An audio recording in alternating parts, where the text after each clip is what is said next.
In theory, one of the hallmarks of modern Anglo-American law is the right to a trial by jury. A person can't be deprived of life, liberty, and property without due process of the law, and that due process includes the right to a trial by an impartial jury of their peers. And yet, this is perhaps the single least common outcome in the American legal system. Less than 1% of criminal cases go to a jury trial. Rather, the vast majority of criminal cases end in a confession. People plead guilty, and that's the end of the case. But these guilty pleas aren't spontaneous. Usually they're the result of a kind of deal. In this deal, the prosecutor offers the accused an option.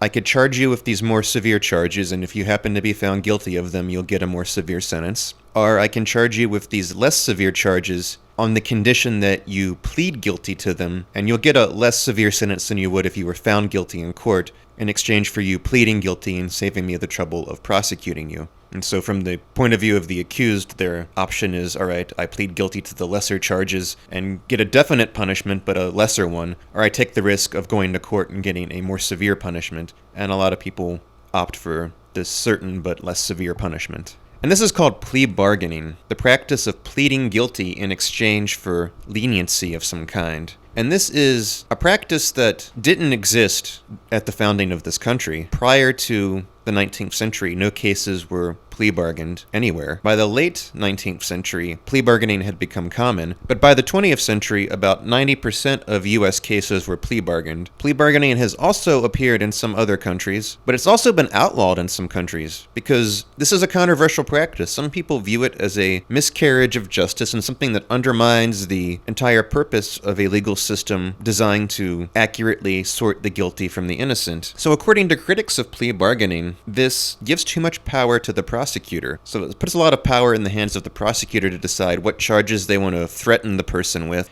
and what charges they're willing to accept a guilty plea on. And theoretically, in an adversarial legal system, the power to convict and punish and decide on punishments should lie with the judge and the jury, who are neutral parties who weigh the arguments of both the prosecution and defense. But under a plea bargaining system, now a lot of this power resides with the prosecutor, the person bringing the case, to decide how much punishment they want to dish out or how little punishment they're willing to accept. This power, critics will point out, also can lead the innocent to plead guilty.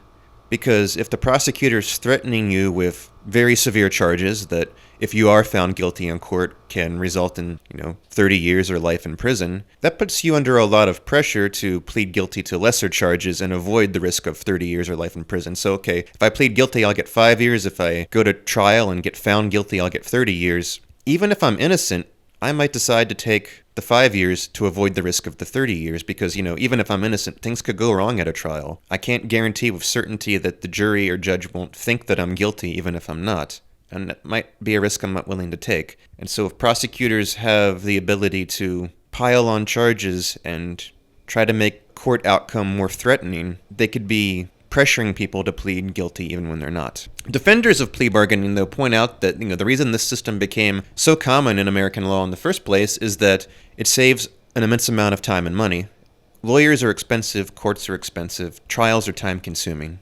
So defenders point out that this saves a lot of time and money. If we actually tried all of the millions of criminal cases that happen every year, nothing would ever get done. The court systems would be completely clogged, our legal system would be paralyzed, because trials are such a time-consuming thing.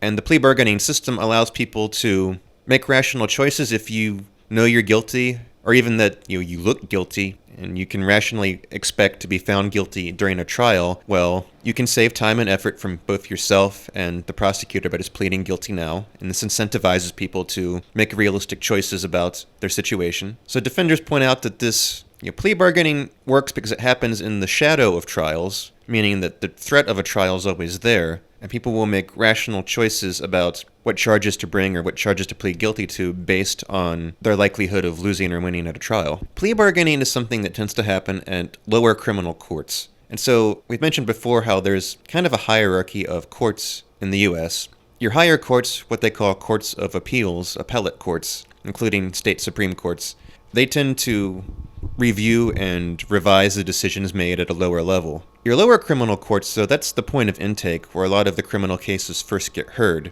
So they wind up handling most criminal cases. Relatively few cases get appealed and make it to higher courts. Most of the work of the lower criminal court happens at a stage of the process called arraignment. Now, arraignment is when the accused criminal is brought before the court for the first time, and the charges are formally read to them, and they have the option of entering their plea of guilty or not guilty. And if there's going to be any bail bond, this is when the bail bond is set. If they plead guilty and are going to, be punished with a fine, this is when the fine is set. Or if the judge decides to throw out the case or dismiss the charges, this is when that happens as well. And we have several sociological studies of lower criminal courts. We've read a couple already in this class, and they tend to converge on certain findings. For example, because lower criminal courts tend to have a large volume of cases, there's a very rapid pace of work. Now, the idealized image of American justice might be a carefully considered trial, but in reality, cases tend to get 1 or 2 or 3 minutes each. In some cases, in some of these crowded big city courts, you see mass arraignments where groups of people, all there separately, are read charges at the same time. Like, they might all be people who are in for similar offenses, like disorderly conduct or drunk in public, and they're all read their charges at the same time and asked for pleas at the same time. And something that's kind of a chaotic scene where you can easily imagine the defendants don't realize they're being addressed, don't know what's going on, don't hear when they're read their rights, and so forth. And studies of lower criminal courts tend to find that there's a lot of variation. Upper courts, appellate courts, tend to be more formalistic. Appellate courts are known as being kind of a lawyer's game, where questions hinge more on legal arguments and questions of the rules and whether decisions were made according to the correct procedures. Lower criminal courts are a lot more informal, and so you see a lot more deviation from the written rules here, and a lot of variation driven by the social factors of the case, by the personalities of the individual legal officials, and by other things that the written law says shouldn't affect the outcome. One study of lower criminal courts that focused specifically on plea bargaining comes from Malcolm Feely's book, The Process is the Punishment. And based on his research in lower criminal courts, he traces out how this process of plea bargaining actually works. And it's not as much of a formal negotiation as you might expect. The prosecutor and the defense attorney, first of all, they each devote a small amount of time to every case. The defense attorney does not have any sort of relationship with their clients most of the time. The public defender has 5 minutes to read over the file and maybe a 1-minute conversation with the accused person about what they want to plea. And then they go talk to the prosecutor about that case and the other 10 cases they have to deal with in the next couple hours. And the prosecutor and the defense attorney also tend to work together. You get the same attorneys working in these courts day after day. So they have a working relationship, and in a lot of ways view themselves as being on the same side rather than on different sides. And so this plea bargaining is more like a conversation between two coworkers in which they try to come to some consensus on what they call the worth of the case. How much punishment is this case worth? And they quickly hone in on some agreement on the worth of the case based on several different factors that they have in their minds. Of course, the first and most obvious is the official description of the charges. More severe charges are worth more punishment than less severe charges. Assault tends to carry a harsher punishment than a parking violation or something like that. But if they also have ideas about assessing the responsibility in the case. And note that, their assessment of responsibility does not necessarily correspond to how the written rules say we should assess responsibility. It might be more of a common sense assessment. They take account of things like the defendant's reputation. Is this somebody they've seen in their court before and they consider a troublemaker or a deviant? They take account of things like the arresting officer's reputation. Some officers have bad reputations amongst people at the court as making bullshit arrests, not bringing clean cases, or abusing their authority.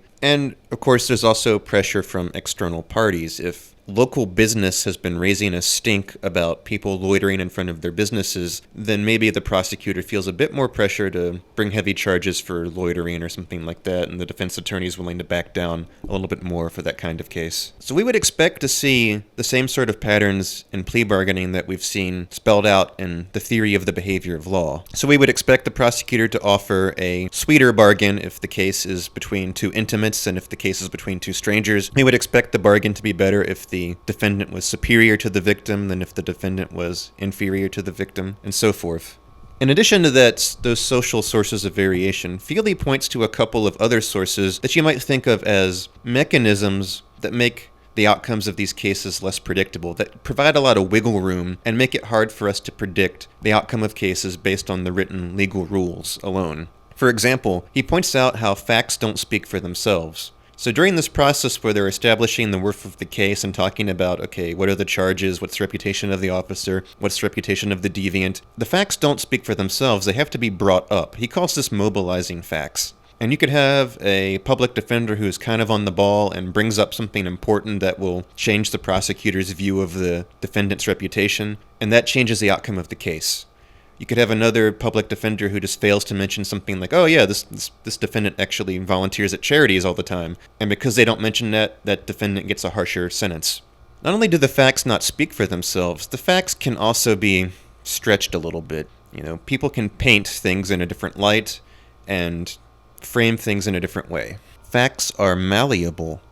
A case can be presented in ways that either enhance or downplay how serious it seems to everybody involved. Another source of variation is that facts can be manufactured. That is, the facts of the case are not constant. The case can still change after it enters the legal system. Let's say the defendant has hired a private defense attorney, and that defense attorney says, all right, you want to look good on your day in court, go out and do some charity work this weekend. Go give back the money you stole to the person and give them some more money besides as a show of apology. And they might do that. And so when their case comes up in court and it's time for a plea bargain, the defense attorney mentions all these good deeds to the prosecutor, and that results in leniency for the defendant.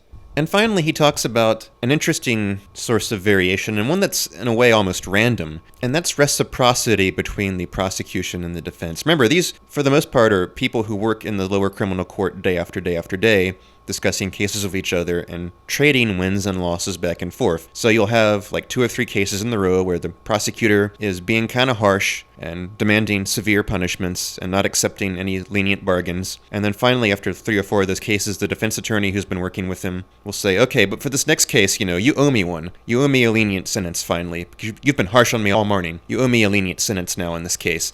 And the prosecutor will go, okay, I'll be lenient. And the prosecutor will then give lenient bargains for 2 or 3 cases until finally the prosecutor kind of gets fed up and says, okay, I've been lenient on you for the past hour. It's time for you to accept a harsh bargain. And they go back and forth like that, with some cases being handled harshly and some cases being handled leniently, not because of any differences between the cases themselves, but because this reciprocity goes back and forth. And so how harshly you get treated in your plea bargain can depend on just what order your case comes in. If the guy before you got a harsh deal, you might get a lenient deal for no other reason than the defense attorney feels that the prosecutor owes him one, and the prosecutor goes, yeah, okay, I do. On the other hand, the guy before you got a very lenient sentence, you might get a harsh one for exactly the same reason. Plea bargaining is incredibly common, but we've already seen it's controversial, and it is controversial partly because it conflicts with some ways in the norms of liberal jurisprudence. Feely says most critics of plea bargaining don't quite realize the extent to which plea bargaining changes the system. If you really want to understand how the penal system punishes people, you got to understand that the process of going through the penal system is punishment. Every step in the process is punishment, from arrest to arraignment to the plea bargain. It sucks to be arrested. It sucks to spend a night in jail. It sucks to go to court. It sucks to shell out money for a defense attorney if you're going to pay for your own attorney. It takes time and money and suffering to go through this process, even if you're innocent and even if you're going to be acquitted. And he points out that in this system, most punishment is inflicted regardless of legal guilt. In fact, more jail time is served before a finding of guilt than is served afterwards. So more defendants are actually jailed prior to arraignment than after being convicted of a crime. And he points out, as critics of plea bargaining often do, that even the innocent can plead guilty because of the incentives of the system. In the plea bargaining model, it's admitted that people might have an incentive to plead guilty even if they're innocent, but the idea is that the odds of being found guilty at a trial should not be unrelated to your actual legal guilt. That is, if you're actually guilty, you should probably worry more about being found guilty at a trial and thus be more likely to plea bargain. And if you're actually innocent, you should worry less about being found guilty at a trial and thus be less willing to plea bargain. But Feely points out that it's not just a matter of the risk of being found guilty at a trial that makes people plea bargain, it's the entire cost and hassle of the process. Like, even if I am fully confident that yes, I will be found not guilty at my trial, paying the fine I'm being charged with might be economically superior than paying for a lawyer and going to trial. I gotta shell out $200 or $300 an hour for a lawyer. I gotta miss a couple of days off of work to do this trial and lose pay I would be getting from my job. I might decide rationally, okay, I'm innocent and I could prove I'm innocent, but I'm still just gonna knuckle under and plead guilty and pay my $100 fine, and that's actually cheaper than if I went to trial. And so you have this incentive for the innocent to plead guilty and ruin their record and, have a criminal conviction on their record just because the legal process is such a unpleasant, expensive hassle.